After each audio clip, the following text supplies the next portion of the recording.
Lamelo Ball. That's who I would compare my game to. I don't know if he has the creativity that I had, but he definitely has the balls to try any passes and things. Got to discuss some things involving Jason Williams. He came out and said some emphatic statements regarding LaMelo Ball. He compared his game to LaMelo Ball and also said that he doesn't believe that he has the creativity that he had, but he did say that he does have the guts to go out there and do this, and that. Now, here at Flight Sports, I try to honor our legends, but this thing is pretty tough. Jason Williams was never the face of a franchise. The white chocolate, we ain't gonna take nothing from him. Like I said, we're gonna pay respects to the legends. We're gonna break down some things. We're gonna discuss this. I mean, listen, he was a creative passer. He did his thing. We're gonna break it down. It's Flight Sports. I got my partner. I got the Chief in the building. Chief, and this is some crazy news. What's your thoughts on this situation involving Mr. Jason Williams coming out with these statements? I saw that, man. We've been ever since I've been talking about Lamelo Ball. That was like the first thought that you would come up with. White chocolate, right? If you've watched his games, you can understand the comparison and everything. You can understand the comparison. However, as you said, Flight, Jason Williams, when he was in Sacramento, Chris Webber was the guy there. And Jason Williams' job was to set him up, Vlade up. You know what I'm saying? I think Christie played on that team, but it was an entertaining team now. Hey, it was an entertaining team, very entertaining, a good team, They blamed Jason Williams' play for the reason why the Kings couldn't get over the top because of his creativity, right? So they wanted to turn him down because his flair, they said, wasn't winning basketball during those days, which is why they made the swap for Bibby and everything.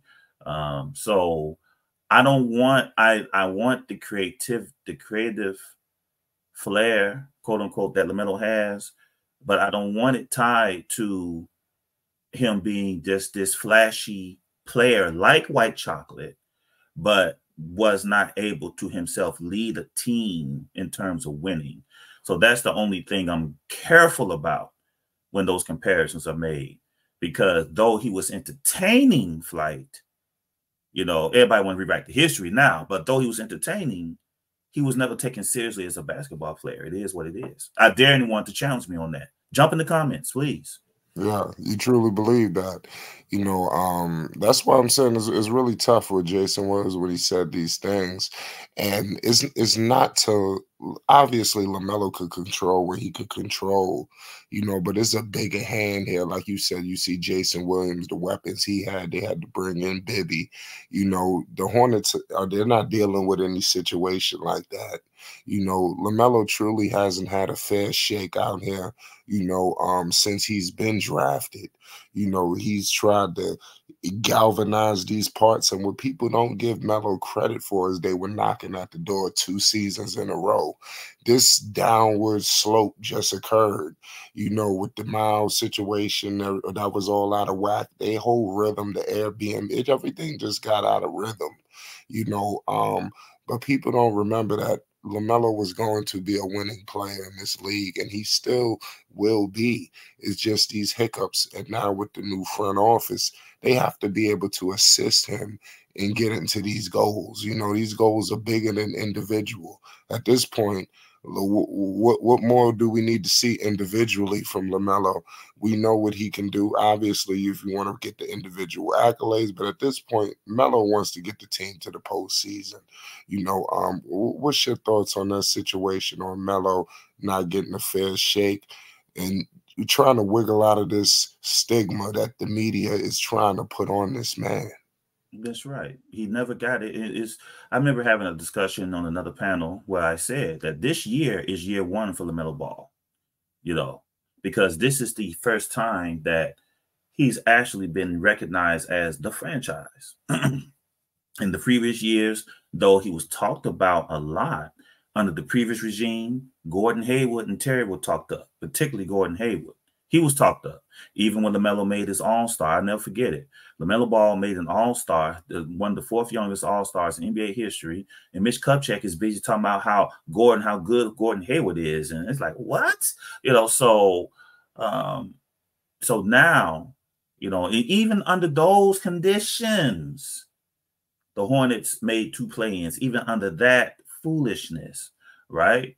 The next 2 years are what they are. Injuries, you can't really control those things, right? And so now with this new front office, there's glowing talks about LaMelo Ball, the new ownership. When they purchased the team, LaMelo's the first name that came from their mouths, So all the old foolishness is done. They've invested there. They are invested like in LaMelo Ball in a way that the previous regime simply wasn't. So now we'll get to see if LaMelo will get his Chris Webber. We'll get to see if he get his Vlade Divac, We'll get to see what Jeff Peterson, the new executive vice president of basketball operations, we'll see what he puts around him now that there's an investment in him. Brandon is a start. We'll see what happens with Miles in this offseason. We'll see if Mark can come back healthy. They got some vets in. Grant Williams is a keeper. It is what it is. Trey Mann looks like he's going to be someone that may stay. So we'll see, Fly. Now we'll see what's going on. We'll see. It's kind of crazy to compare LaMelo Ball's game, because if you ask, Melo, who do you compare yourself to? They'll say no one.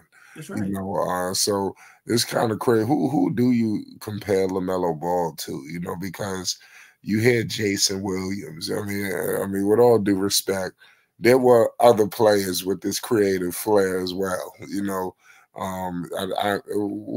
Where do you go? Who do you compare LaMelo Ball to, if you do? If you compare it, LaMelo Ball is something that we've never seen. I remember hearing LeVar Ball. Shout out to you, LeVar.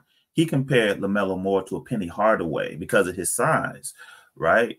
He is there's some that compare him to Pistol Pete. There is no player in this NBA with his size and skill, his range. Clifford said in the press conference, LaMelo's the only one that can shoot like those off the dribble 3-pointers. He's one of only the few that can actually, with efficiency, shoot that shot. Steve Clifford don't allow no one else to shoot that shot but LaMelo. He's that good. You can call him a new age Magic Johnson, but he has some of that European. If you watch, he has some of that European influence in his game too. Like I think that's thing that's not talked about enough about LaMelo's game. Being at Perth, being over at Lithuania, being even with the JBA when they went into Europe to play, his game is influenced by some of. And I don't think that's talked about enough, like that European game. You're right about that. Like I said, that NBL situation was massive. To be honest with you, there's so much more to LaMelo Ball's game. He's really, truly just getting started. So I think the book with him. But I do understand Jason Wells. He's trying to attach himself to LaMelo. I understand what's going on. This business, he got a show to promote at the end of the day. But it is what it is. We're going to definitely break this down furthermore. Get in the comment section. We will be discussing and breaking things down. And make sure you hit the like button. Chief, let them know where they can find me. Try sports, baby. You heard what the man said. It's Flight Sports TV. Peace and love.